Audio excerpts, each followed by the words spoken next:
শাকিব খানের সাথে এখন কি আমার যায় ক্যামেরায়? আমার কিন্তু যায় না। এটা আমি এটা কিন্তু মনে করি যে একটা সময় থাকে, আমার যে সময়টা ছিল, আমার বয়সটা যেটা ছিল, আমার তার সাথে অভিনয় গেছে, স্ক্রিন শেয়ার করেছি, বাট এখন তো এটা স্বপ্ন দেখা উচিত, বয়সের জন্য না। মানে ব্যাপার হচ্ছে যে যেখানে তার তো আরো জুনিয়রদের সাথে সে কাজ করতেছে না, আমি তো তাদের থেকে একটু সিনিয়র, এটা ডিজার্ভ করা উচিত না, আমার আশা করাটাও উচিত না।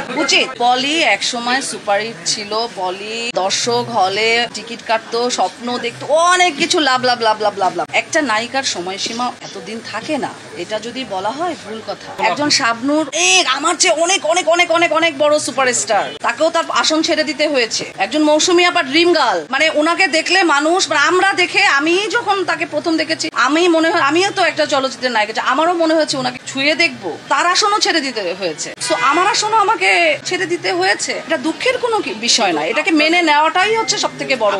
আমরা কেন যাই, যারা অভিনেতা অভিনেত্রী তাদের কিন্তু অবশ্যই মানে একটা সুন্দর একটা ব্রেন আছে, আল্লাহ প্রদত্ত। সবাই সিনেমার নায়ক নায়িকা হইতে পারে না। ধরেন যে কোটি কোটির মধ্যে একজন হচ্ছে, একজন প্রধান নায়িকা হিসেবে আমি ফিট না, তাহলে আমি নিজেই কেন ইনভেস্ট করব আমার নিজের প্রতি, আর প্রডিউসার কেন আমার প্রতি ইনভেস্ট করবে? অনেক সুন্দর সুন্দর নায়িকা আছে, অনেক সুন্দর সুন্দর নায়ক আছে, তারা হবে, তাদের কাস্ট করা হবে, তাদের ঝলক আমরা দেখবো, আমাদের ঝলক তো আমরা দেখিয়েছি।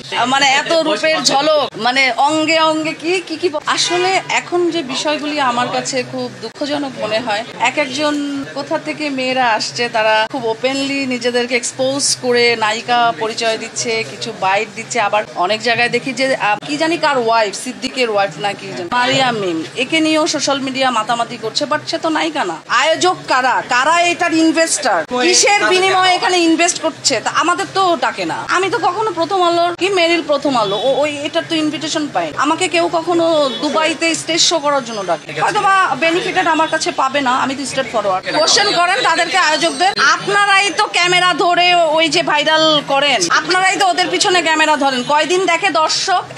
একদিন দেখে, পরের দিন সমালোচনার ঝড় বয়ে যায়, পরের দিন ভুলে যায়। কিন্তু আমি পলি তো আসি, আমি তো কতদিন ছিলামই না, আড়ালে ছিলাম, তারপরে তো দর্শক ভুলে নাই। আমি মনে করি বাংলাদেশ যেহেতু মুসলিম একটি কান্ট্রি, এখানে আমি যেরকম, আমি পর্দায় অবশ্যই অনেক কমার্শিয়াল ভাবে নিজেকে উপস্থাপন করেছি, বাই প্রফেশনাল, আমার যেহেতু প্রফেশন, বাট ব্যক্তি পলি আমি চেষ্টা করি নিজেকে, যেহেতু মুসলিম একটা কান্ট্রি, সংযত হয়ে নিজেকে প্রেজেন্ট করা। তো আমি মনে করি যে ইন ফিউচারে সবারই এরকম হওয়া উচিত।